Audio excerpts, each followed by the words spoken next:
Well, hello and welcome to another episode of the Imperfect Men's Club podcast. My name is Mark Aylward, and I'm here with my friend and colleague, Jim Gurley. And today we're going to talk about what I find to be a relatively interesting topic. And it's not a purely political topic by any means. It's about communication. And within the bounds of communication, it's going to be about civil discourse.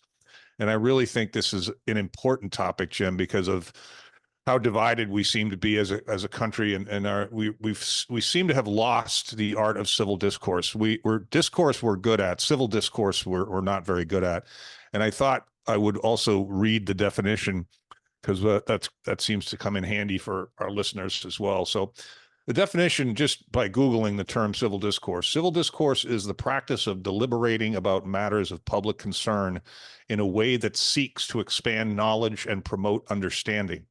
The word civil relates directly to civic in the sense of being oriented toward public life, and less directly to civility in the sense of mere politeness.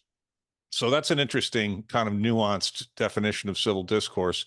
And I want to tell the story, Jim, about how this topic came up. But let me throw it over to you because I think this is definitely in the worldview category of the wheel. But as we always find out, the topics that we talk about, they usually hit on all five. So frame it for us in the context of the wheel, and then toss it back when you're finished, and I'll tell a story about how the topic came up. Yeah, well, absolutely falls in the worldview, and I appreciate you connecting it to that. It also reminded me, Mark, when we first met, a few years ago. Remember, we spent the day in right there in your where you live in Orlando, Florida, or near where you live, and we whiteboarded a lot of these concepts, and we started off. The podcast was originally going to be about civil discourse. So it's kind of cool that we've gone full circle to come back to it, but it does fall. And again, for those of you that aren't familiar with our framework of 5 areas of our life that are playing out every day, the center of that being our self, and we have about 40 different selves, but the most important one is self-awareness, particularly at this stage in our lives. And I'll go through the other ones, and then we'll come back to the worldview. But these 5 areas are our profession, our health, our mental health, our physical health, our relationship with others, particularly the relationship with women versus men, our mothers, our daughters, our wives, girlfriends, so on, and our relationship with money, which plays out every day. But worldview seems to be the one that gets the most attention, Mark, and it's because we were able to break it up into 2 separate. Well, it's a subcategory, right? And that subcategory is in 2 different areas. So one is our childhood, which often is related to our nationality, our heritage, our religion, and then the other side of that is our political views, and that's in 2 categories of what I'll call red and blue. Red being conservative and blue being liberal. And now we can have the conversation about discourse, right? Because I think it's fair to say, talk to anybody and you feel this building tension and division among these 2 parties that is not good. That is not good in the long run. And we have plenty of history to know that that's how you destroy a country, right? You divide them. Full disclosure, I think anybody that has been following what's going on would assume that this conspiracy theories are probably more likely than not that that we have been compromised, and that this is happening to us. This is not a coincidence. And I think it speaks to these 2 parties that has created nothing but division. And so I'll hand it back to you as far as civil discourse, and let's just call it what it is, right? It's the Republican Party and the Democratic Party. It is the red team and the blue team. It is at the moment. It is lawn signs. Yeah, that's the segue. I'm going to set you up. So share your, and the other thing, Mark, is that this comes down to, it always comes down to what's going on in your life, in your neighborhood. So the story that you're going to share with us is comes right to your front yard, right? And Yeah, it's local. Yeah, it's local. this is as local as you get. So Well, yeah. and I think a lot of these issues, Jim, and I think this is true of all of us, some of these issues touch us personally and some of them don't. Hmm. But once they touch you personally, you can be expected to take maybe a different position than, like if I'm living in southern Arizona, I'm pretty concerned about the border. If I'm living in New Hampshire, I'm concerned about it maybe, but a lot less concerned. And I'm in Florida and you're in California. We couldn't live in two more diverse places, or divergent places, I should say. But anyway, Yeah, but I want to just touch on that for a second too. And that's what, the more that I use our framework, the more I start to appreciate it, because I look at those 5 areas of our life as a circle that's just flying around, right? It's our thoughts. It's just spinning around and around and around. And like anything, if it tilts one to one area, in this case worldview, then all of your thoughts, all of your energy go that direction, right? mm-hmm, mm-hmm. and and so these areas are playing out. It's just that when you, and in this case, because it's so close to your it's your front yard, um your attention, your energy will focus in that area, and that's the direction you go. So it's back to the self-awareness. And this is what, again, I appreciate about our conversations on Wednesday. It kind of balances things out. You get a better perspective and you become more self-aware. So I'm Yeah, and just I think there's a few. No, I appreciate that distinction. I think there's a lot of components to this idea of civil discourse. I mean, I think to be in civil discourse with another human being, you have to want to be in civil discourse. You're intentionally trying to be not just in support of your position, but you're also trying to be kind, and you're trying to bring grace to the conversation. You're not trying to personalize the well, conversation. well, speak for yourself. I think you do that. I try to do that. I don't see that the other No, way. I'm not suggesting that a significant percentage of the population is. I'm suggesting they're not. Yeah, no, and I think that when you and I talk about this stuff, it seems to me like you take a bit more of a pessimistic view, and I take more of an optimistic view. I You do. could you could call me naive. I mean, just as Good. easily, right? So I like it. Stay naive and stay positive. And I'll try to go positive. I'm just not, because of where I live. yeah, And again, this has a yeah. lot to do with it. My Well, worldview and the to my people to that my I'm earlier around. point, As it's like if it's close to home, you might feel a little different about it. And I think that the fact that I'm in Florida and you're in California probably supports the positive and negative outlook, or relative positive and negative outlook. But there's a yeah, lot of subtopics here. There's a lot of nuance to this conversation, and I think that yeah, we'll do our best to not use a lot of names or point a lot of fingers, because it's not about who's bad and who's good. It's right. about how come we can't talk if just because we disagree on things. It doesn't Yeah. make any But sense. full disclosure here, I have yet to meet somebody on the blue team that's actually interested in having a say civil conversation and being open to the other side. It's just not how it goes anymore. It is Well, it conflict, division, and almost the rhetoric is so ridiculous. And I'm not suggesting it can't be on the other side. I've taken a position in the last, particularly specifically the last couple of months. I'm just not interested in having the conversation any longer, because yeah, it will yeah. undermine the friendship. It'll undermine um, things, and that's a dangerous place to go, which I think is very relevant to Yeah, it what you're going is. to share with us It's a about this scary your place to neighborhood. go. It's a scary place to go for some. I certainly, in talking with my children or close friends that I know and love and want to continue to know and love, there sometimes I'll just stop a conversation, or sometimes I'll just change the topic, because making it clear to me that it makes them uncomfortable, and I don't want to make anybody uncomfortable. When I Mm-hmm. talk to people that I disagree with, I try and ask a lot of questions. Yep. I try not to make any accusations, Mm-hmm. but to reframe the impetus, the source of this conversation. I came home the other night, and the sun was still out a little bit. It was dusky, and I saw three of my neighbors, like right across from me and right next to me, had Harris Waltz signs in their yards, and they put them up at the same time.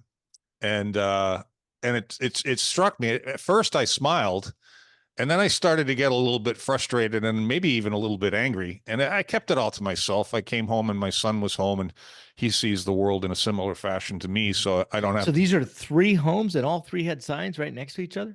Right next to each other. Yeah, right next to each other. And Wow. it was, and the best part, the funniest part for me is the collusion that took place. It was I was clearly going to say that's not a coincidence. They no, happened to buy the same sign at the same place and put it in the ground at the same time. they That's a needed statement. That's not a coincidence. no, they needed each other's support to drum up the courage to drop the sign in the front of their house. And that's a telltale sign, no pun intended. So I'm thinking to myself, It's very blue okay, of them. yeah. I'm thinking to myself, what do I do? And nothing was an option, right? And it arguably might be the best option, but it's not my nature, right? You know that's not my nature. Yeah. So I Yes, I thought to do. myself, well, I could drop a Trump sign in the front of the yard, but that's kind of lazy. Like Hmm. it felt lazy to me. So I gave it some Uh-huh. thought, and then I got this idea, and I said, well, I'm not going to use anybody's name, but Hmm. I'm going to make it representative of patriotism. So it has stars and red, white, and blue. The signs do 3 stars. Hmm. The top row, a middle row is where I put the statement, and the bottom row is another 3 stars. So it kind of looks like an American flaggy kind of Hmm. thing. And I thought Yeah, a that little was more important. red in your sign than their sign, which had a lot of blue in it. And so, what am I going to put on these signs? And I Uh-huh. thought to myself, well, I'm going to take 5 or 6 or 7 positions, Hmm. policies, and I'm going to use the word we instead of I, and I'm going to use the word love because I think that's important. We love. And Hmm. so one of the signs says, we love legal immigrants. Another one says, we love low taxes. Another one says, we love a secure border. So you get the gist of what I'm doing here. I'm basically saying, this isn't about the human being behind the sign. This is Hmm. about if this person gets elected president of the United States, what is he or she most likely to implement in terms of policy? And Hmm. I patted myself on the back. I took pictures of the stuff. The next morning, I dropped all the signs. I even And weed you whacked. had the signs made, so that took that's I an did. I did. I did. yeah. It was like $10 a sign. It was like $70 and change with tax, and they were Wow. here. They were here in a few days, and I, what am I trying to accomplish? Maybe just catharsis for me. I don't know. Hmm. Maybe, and this is my hope, and it's not likely, I don't think, but my hope was maybe I'll be out there and one of them will come out and want to ask me some questions or want to talk about, the logic behind what I did, but I'm not holding out any hope for that because people that take emotional positions on that side without really studying the policy level data, they're steeped in emotion. And I would bet good money, Jim. I would bet good money that if I were to get into a discussion with either of the three, that what would come out would be we hate Trump, and that's you have every right to hate him if you want. I mean, but these are the same people that would tell you based on their Christian faith that you're not supposed to hate anybody, right? That's the power of this pathology, if you will. Right? It's not a factual based, data based, policy based discussion. It's an emotional, and that you can't have civil discourse when it's a purely emotional. And I've said to you before, and I'll pass it back to you. I'm a white Irish Catholic, middle aged conservative man. You know what else that tells you about me? Not a fucking thing. Okay. And that's a mistake that we make, right? If you believe in this, then you also believe in this, and this. And then, the last thing I'll say about civil discourse is I ask a lot of questions, because I don't attack people. I ask questions. Tell me why you arrived at that position. Tell me what you're basing that on. I'm very interested to know. And you don't often get data-based answers to that. Hmm. So, Oh, a lot there, Mark. Let's see. First of all, division. I mean, this is directly related. This is, again, every year we have, or every 4 years we have a national election. Um, you feel the intensity building up day by day. Part of this, in my opinion, is well, it's absolutely by planned strategy. And again, I'll go off our kind of our agreement as far as the red team and the blue team. But there's no question that the blue team won the last game 3.5 years ago. And they did that by dividing us at a time when our country was scared to death. Hmm. The pandemic, and then you put on top of that what happened in Minnesota with the BLM um, George Floyd incident, and I'll never forgive them for that. I'll never forgive them for that. That was disgusting. How they knew that they could get us that divided. It would help them in the election, and it did. Yeah, And yeah. Division. I can't. I don't understand any alternative theory to purposefully create division unless it's about control. And because there's no other explanation for it. So if you're seeking to control people, then dividing them is the easiest way to they'll do. do. And again, this is politics. The other, so I'm not suggesting the other side wouldn't have done the same thing if they had the opportunity, but they did. They used the pandemic as at the time the president elect couldn't go out and debate. He sat in his basement, right? Hmm. This vice president, now that's the presidential candidate, came out and sided with the George Floyd protesters, um, to drum up votes, and it worked. It Hmm. worked. Hmm. So Hmm. again, I'm not suggesting the other side wouldn't have. They're better at the game, and even down into the elections, right, of how we were counting votes. So I will forever hold that against them because how, in my opinion, just how disgusting that was. So as you can tell, I'm a little biased on that side, No, and listen, I agree with you. I agree with and you. And I I think say that, that again as a registered independent, that somebody that I like try to stay in the middle. There's no question. You'll hear it in my voice. I'll lean towards the right, but on a lot of issues, I just don't. I don't believe. I really think that what's happening with this division is these two teams, the red team and the blue team. We should get rid of either both teams or get a new team that somebody else can root for because I think, yeah, I it think it's part of what I try to do is kind of already have done that myself. I don't really accept the word Republican and Democrat anymore. I don't really accept the word conservative and liberal anymore. I think those words have lost their meaning, and I they think they're have. they're, Yep. they're because they've lost their meaning. I think using them is lazy communication, and civil discourse is never lazy discourse. Civil discourse is always critical thought, questioning things, being open to suggestion, empathetic listening, being kind, but staying your ground and not basing. This is another thing that drives me insane is people they combine these three words and they're all very different words. This is what I think, this is how I feel, and this is what I know. Mhm. And those are not the same things. And too many people, in my estimation, are talking about things that they feel as if they know them. And that's bullshit, right? And It's so, bullshit, but it's reality because people vote with their emotions. This is why I think it's fair to say that women despise Donald Trump as a human being, and they are not voting for for their candidate. They're voting against the other one. Nobody votes yeah, for no, no, anybody anymore. They vote no. against the other person. Very Well, sad, in my opinion, because how do you get behind somebody that you believe in? And that's not at all the case. And again, we could start playing the blame game.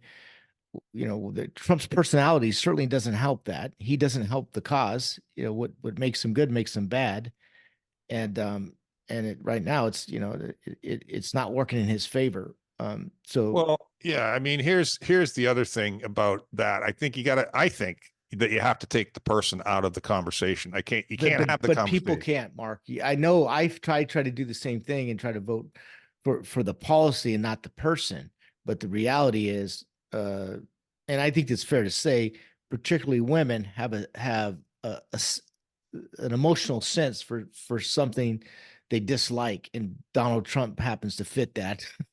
Well, I He, mean, and another thing that I'm thinking about is, and I've said this to you before. It was a while back. I was talking to one of my girls about a topic that we didn't agree upon, and we agree on most things. I think it was might have been abortion. It might have been, racism. It might have been, it was one of those polarizing topics that some people can't get unstuck from. And she said, Dad, I got to stop talking about this. My head hurts. Yeah. And I told my brother that story, and he just didn't even hesitate. He goes, yeah, because she was thinking. That's why her head hurt, you know? And I think that we're too lazy in our communication. I think we're not holding people accountable to the things that are coming out of their mouths. But You know? Mark, let's break this down. I think this would be a good exercise. So polarization, I think, is absolutely the word we're talking about, right? Because it explains what is going on, and then of course that goes with the civil discourse. But it's also it speaks to our audience, right? This is different phases of your life. If you're your daughter's case or my daughter's case, mid 30s or mid in her case, it's a little bit younger than that, but they have other things to worry about, and it's not just politics. This is back to at different stages of your life, you have to come in on these issues, and you understand them, the impact that they're going to have later on. But when you're it's not, I don't think it's fair to somebody in their mid 30s to truly understand that their focus is on almost survival, right? Survival of making enough money to pay for to maintain a lifestyle or just to survive. And then as you move into your mid 40s, that changes a little bit, but you're also very busy with just raising your children or whatever that is. And then you get in your 50s and 60s, and that's why 50s and 60s is much more politically engaged at that stage in your life. You also understand the impact that has. These little things turn out to be big things later. So I think it's kind of unfair to generalize unless you. No, that's great. That's a valid. I mean, I think of myself in my 20s. I wasn't political at all. I didn't give a shit about Yeah. politics. Yeah, that's why I want to be respectful to your daughters. Totally. No, and I mean them no disrespect. We disagree on a couple things, and I encourage them to disagree. I encourage them to question me. I encourage them to hold me accountable. I think those kinds of things. I think the exercise of doing that, the exercise of trying to have civil discourse with someone else, is a mental gymnastics. Yes. It's healthy for your brain. It's healthy for your it takes body. concentration, and it takes does. a knowledge of understanding the topics, because that's what you'll find in most people. They'll talk about it emotionally for a while, and then eventually they'll get frustrated, and in most cases they'll get angry, and then they'll always end the conversation. You know how to end the conversation. Well, there's three ways. The conversation was saying something about Trump. And even though it has nothing to do with the conversation, had nothing to do with Trump. Yeah. That's how they'll end it, because they have been either brainwashed, or, in fairness to them, they just haven't had the time to truly understand the policies in relationship to the outcomes and the everyday topics, because we're being educated by tabloid news. I mean, I completely agree with that assessment 100%. I would say, though, that person's responsibility then becomes, you know what? I don't know enough about that topic to really make a reasonable position, and I don't have the time or interest to do the research. So I'll share my opinion with you, but it's not going to be based on data. It's going to be based on how I feel about that. But that just doing that would create civil discourse. But people that are not confident in their positions, right? Yes, They can't support if you can't support your position, you get defensive. But just all you have to do is say you don't know. And people that don't know, they don't want to say they don't know. The only confident people. I think that's fair, because that's a sign that they're either not educated about the topic or the issue, or and they don't want to admit that. Nobody wants to admit that they don't really know. So, it's human nature. It's human nature. I mean, I think I understand the underlying reasons for the division. The question is, can anything be done about it? And then that comes back to your position on that, is you don't think you can, and my position is I think I can. And even a little bit, it's kind of like, well, my vote is just one vote, so why should I bother voting? Well, because collectively, if everybody thought that way, it'd be a clusterfuck. So I mean, I get it. I don't accept it, but I get it. So I share another perspective on this. This is just recently was hearing somebody explain the media channels, right? Because you have, let's face it, you have extreme uh, right and extreme left, basically, which is Fox News and what is it, CNBC, or what's the who who's Well, the CNBC and ABC and CBS and uh, CNN would be the mainstream media, the liberal media. I don't know how you could call them mainstream, but they try to pretend they're mainstream, but they're Yeah, not. it's probably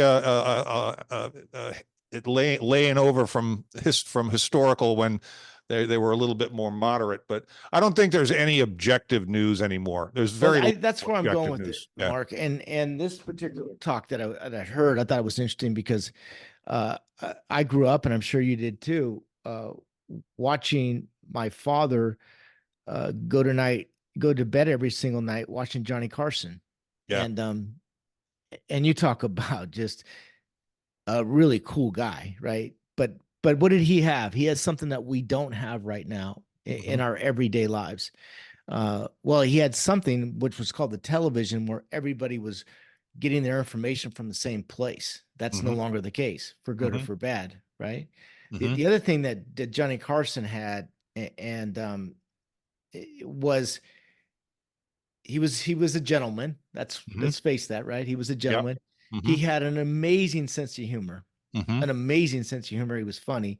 He also would laugh at both sides, and the Hmm. both sides weren't that separated, so it wasn't personal. It was we didn't walk into a politically charged environment, and he just had a great way of balancing that out. And but most importantly, humor. It was about being able to laugh at kind of the realities of the world, And as difficult. yourself, and Oh, yourself. he wasn't he the best at laughing at himself? Well, the thing that He makes built his whole me, career at laughing at yeah, himself. yeah. And, I and think that he yeah, stepped on the stage in front of the microphone, I think, with a singularity of purpose, and yes, that was to entertain people, and in the subcontext of entertainment, to make people laugh.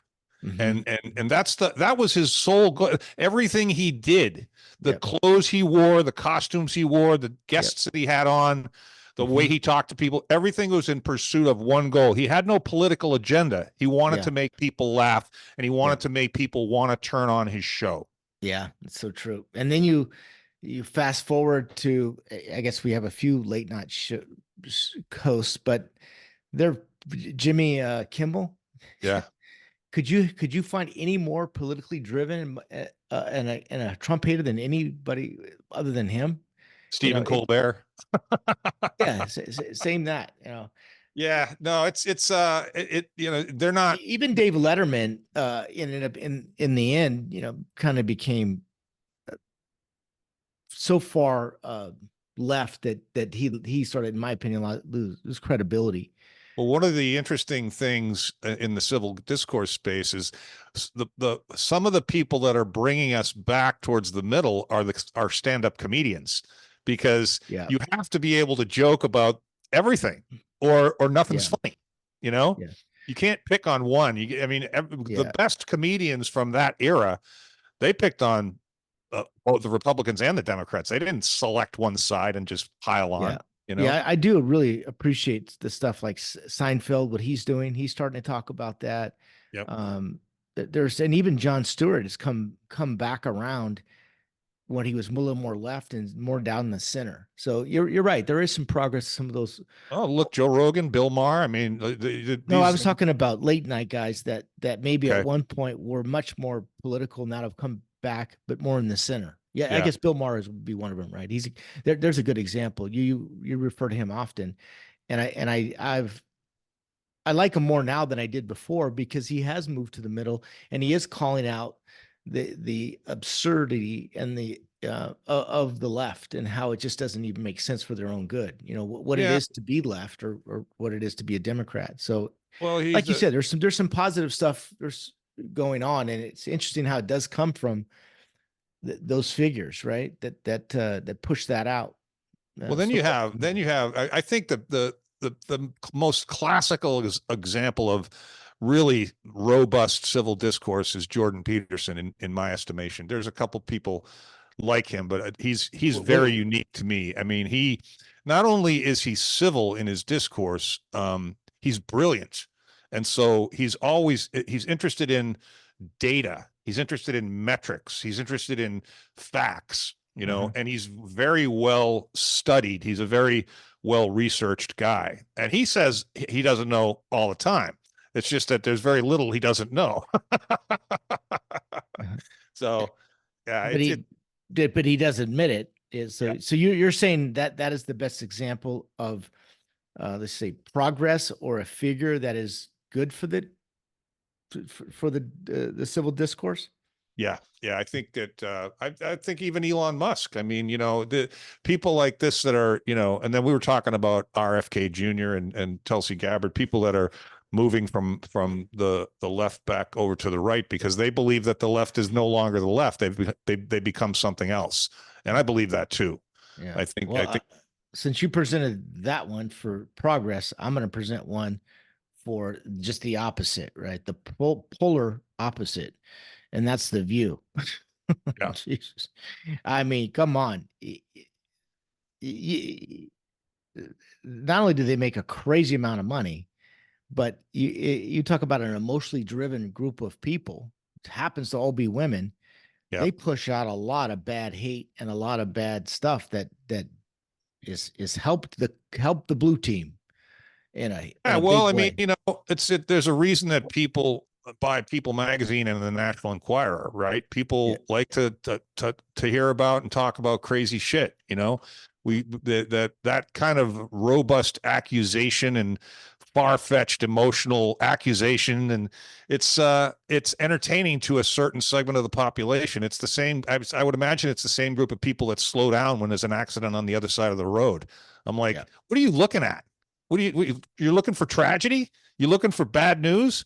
Bad news sells, you know? Yeah. So, I think if we had the time, and we don't have the time in this particular format, we could talk all day about this and we could dig into why it is. But, if I was going to leave somebody with a thought, I would say, I think if you stepped back in a state of self-awareness, aka our wheel, and said, I wonder if I could be more civil in my discourse with people with whom I disagree. And I wonder, how might I go about that? And my very simple recommendations would be, this is what I try to do. I try to start conversations off with something positive, like, how's it going? How you doing? A big smile on my face, and maybe compliment. That sets the stage that I don't want to make this personal. I want this to stay positive. And then I would mostly ask questions as opposed to making statements. And I Mhm. would I would I would continuously express a curiosity to understand the position of the person with whom I'm talking. And I don't think we go into conversations with either one of those intentions. I think we go into conversations to try and win or convince somebody of something. And I think that falls down. I think that's where the civil discourse breaks down, right at the very beginning. So I think I would ask people to reflect. If that resonates with somebody, try it. It's not that difficult. And it's a much more pleasant conversation. But to your point, there are certainly plenty of people out there that no matter what you do, they're just going to scream at you or emote at you. And there's not, we're halfway home. I'm not wasting too much time with those people anymore. Yeah. Yeah. But that's a good tip. If I was to give an unsolicited tip, I would say that don't use names. So if you hear, I'm really been trying to focus on the vocabulary. And just as soon as you mention the word Trump, the conversation is over at that point. Or if you mention the word, and now in this case, Harris, the conversation is basically over. So, I refer to them as the blue team and the red team, kind of widens the the field a little bit, so you can Yep. have that. Yep. Um, and then I also find that by not listening to those channels, you're not using that information to have your conversation. Because if you're listening to Fox News all day long and you start a conversation with something that they were running that news cycle, you look like a fucking idiot sometimes. You really Yep. do. Whether you think so or not, because all you're doing is just repeating what they said. So take Well, some time to process it and get the information, or at least get a balance It's a of what valid is going point. on in the world. And that Right. goes for the other side too. It's not just It's the both Fox. sides, but I think, and even to reframe that further, I would say, don't react to new stuff. Wait, just Yes, wait. that's good advice. Yeah. And you have to, and sometimes you got to wait days or weeks. Yeah. Yeah. Interesting. Yeah. So, and we talk about this in I call it the pause when I'm in a conversation. If someone says something to me that upsets me, Yeah. my immediate reaction is not to react. It's to say, huh, Yeah. let me think about who Yeah. am I? That's good advice. And the other one now, and I'll start off as I say, hey, just I'd rather not talk about politics because I don't find that the outcome is good. And if you really want to talk about it, just full disclosure, I'm a registered independent and blah blah blah. I try to at least find some common ground so that they don't turn me into something, because that's often what they'll do. Just because you're not on the blue team, that means you're automatically a trumper, or you're on the red team. And that's like you said, that's I'll lose respect for them, and I won't even want to have a conversation about anything if that's the direction it goes. So Well, yeah, and then you're correct, in my opinion, you're correct there as well. What you're talking about is don't make assumptions. Don't make assumptions. yes, What you're giving people in what you just said is you're giving them context. yeah, Too many of our discussions are taking place without any context. So that would yeah, be those would be another 2 points I would share. yeah, that's good. And then the other thing is, luckily this is only a podcast. Stop talking about it. You're not going to win the conversation. Yeah. You're not going to convert them during that conversation. You may be able to influence them and maybe to kind of trick them up a little bit to think differently, but you're certainly not going to change their position in that conversation. There's this is not going to happen in this I day and have age. personal experience where I did. And Not in so one conversation, Mark. Maybe you did over a series of conversations. over a period of time, yeah, over a period of time. That, But that's you got that's what I was saying. I'm not suggesting you can't have an impact on somebody over time. Logic does eventually kick in. it can. It It can. can, but you're not going to flip them in that conversation and in that moment. So anyway, No, I think you're correct. And I try not to go into a conversation with the intent of convincing anyone of anything.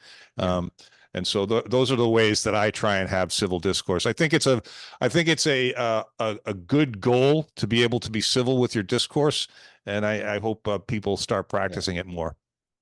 And now's a good time. And then stop talking about it. So now's a good time to end the show. Yeah, stop talking about it, Jim. I will too. All right. I mean, I'm saying at a certain point, you're not going to make any progress. Just stop and start on a different conversation. Otherwise, Yeah. you're going to piss them off eventually. Go down a different road. Yeah. Yeah. All right. All right, Mark. Cool, Till dude. next week. See you. Okay.